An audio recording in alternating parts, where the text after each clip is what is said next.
Laker fans, a big congratulations to winning the 2020 NBA Finals. I want to know how you celebrated, and let me know in the comment section below. Did you kick back and have a beer? Were you already asleep by the time Game 6 ended? Did you run out in the streets and bang some pots and pans around? Or were you one of the 60-plus Laker fans that got arrested outside of Staples Center when all 1,000 of them were just joined together and celebrating in the streets? Let me know in the comment section below. How did you celebrate the Lakers claiming that 2020 title? I can tell you how LeBron James celebrated it. He celebrated by holding and cradling that NBA Finals MVP trophy as he went on to win his fourth NBA championship, his first, of course, with a Western Conference team and with the Los Angeles Lakers. He now joins who many consider to be the GOAT in Michael Jordan as the only other player to win 4 NBA Finals MVPs. LeBron James in the finals was the outright leader in points scored, rebounds collected, and assists dished out, which is, come on. 35 years old, the second oldest NBA Finals MVP player of all time, and he's putting up more points than anyone, more rebounds than anyone, and more assists than anyone.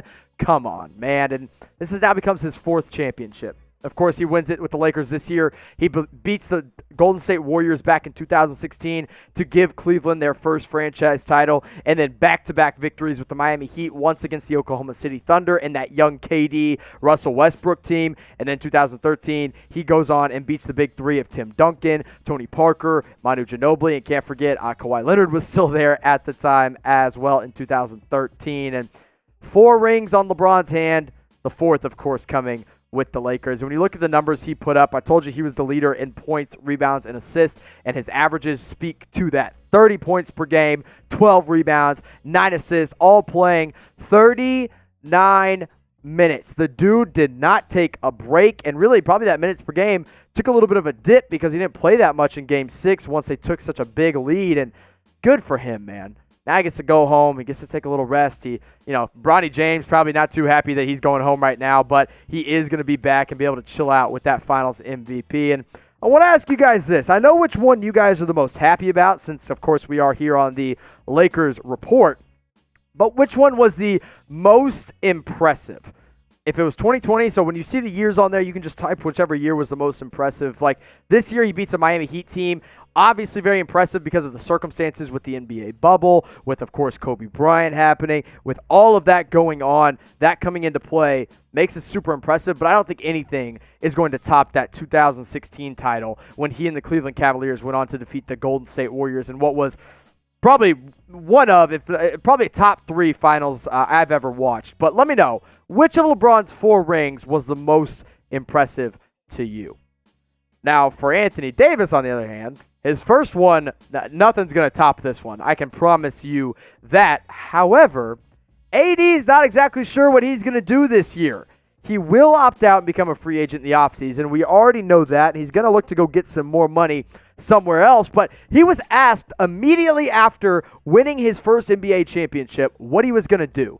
And he wouldn't really give a straight answer. He didn't really want to address it. And we already know his hometown team of the Chicago Bulls are probably considered the biggest threat to sign him away in free agency. Now, when he was asked about it, of course, this is post-game. He's probably about half drunk on some champagne at this point. But this was his answer to reporters. He said, "I have no idea. I had a great time in LA this year. It's been nothing but joy and amazement. Over the next couple of months, we'll figure it out. I'm not 100% sure." Now, I'm not any kind of statement analyst or anything like that. I don't really, I can't really read between the lines here, but I will say the one line that kind of makes me the most confused is, "I had a great time in LA this year." Like, he was very specific about how he just this year, and then he says, "I'm not 100% sure." So it leaves a little bit of doubt in my mind about exactly what Anthony Davis is going to do. But I'll tell you what he did do was put up some big numbers in the NBA Finals. Played just 1 minute less than LeBron James, but put up 25 points per game, pulled down 10 rebounds, put up a double-double himself, and still blocked 2 shots per game. A lot of people were saying, maybe he deserves NBA Finals MVP because of the defensive side that he played, but I'm not so sure about that. So you look back on what AD is going to do, and I really don't know. I still lean very, very heavily toward the fact that he's coming back to the Lakers, But I don't know why after winning the ring, maybe it's just a business decision and you're trying to get some more money, but why wouldn't you just be like, hey, I'm not going anywhere? There's no reason to leave because for a few reasons. Number one, you have the best odds to repeat as a champion next year. Number two, LeBron's 35. When he's gone, the Lakers, a.k.a. the most historic franchise in the NBA, becomes your team. If he goes anywhere, he is absolutely bonkers, in my opinion. But how worried are you that AD will leave? Scale of 1 to 10. Be real with me. If it's a 10, being that I'm worried, and a.k.a. I think he's gone, just let me know and shout it out in the comment section. We're not going to judge you here. If it's a 1, I understand that as well. I'll put it at a 3.2. So not that likely. I don't think it's going to be like, but I think it's at least something to monitor. I think he'll meet with a couple teams and at least listen to what they have to say. But at the end of the day, Anthony Davis, he's coming right back to LA. Now, whether Anthony Davis resigns or if he walks away from Lakerland, we're going to be live in one place and one place only, and that's our main channel, youtube.com/chatsportstv. If you don't know already, the Lakers Report is part of a bigger Chat Sports program, and we do all of our live videos over there, youtube.com/chatsportstv. We're about to hit 200,000 subscribers on that channel. So please, go help us today. Get some more Laker fans over on that main channel. We actually have more Celtics, more Mavs, and more 76ers fans on the Chat Sports channel than we do Lakers fans. So please go subscribe today. Help us get to 200K. Now let's talk about a potential free agent that the Lakers could go out and sign this offseason, and that is Danilo Gallinari. He was recently asked about his impending free agency and basically just said he wants to win a ring. And where else would you want to go to win a ring than the team that just won a ring? Now, if they could sign Gallinari, he'd be a big boost off the bench because, let's face it, their bench play was probably their least impressive part of this playoff run. And the Lakers, assuming they re-sign Anthony Davis, they won't have the money to pay Gallinari, but they absolutely provide that winning culture for any free agent that wants to come in and play. So Gallo was quoted in saying, in an Italian accent, which I'm not going to try to replicate right now, but he said, is playing for the NBA championship more important than a contract?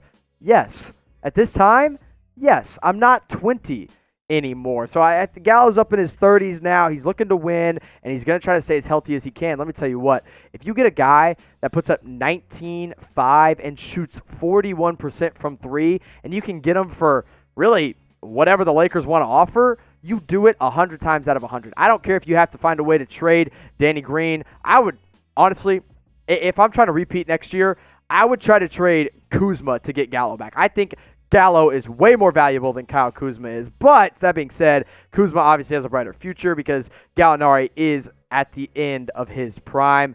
I would be hyped if Gallinari went to the Lakers if I'm a Laker fan because that guy helps you win now and probably helps you win for the probably next 2 to 3 years. So Gallinari to the Lakers?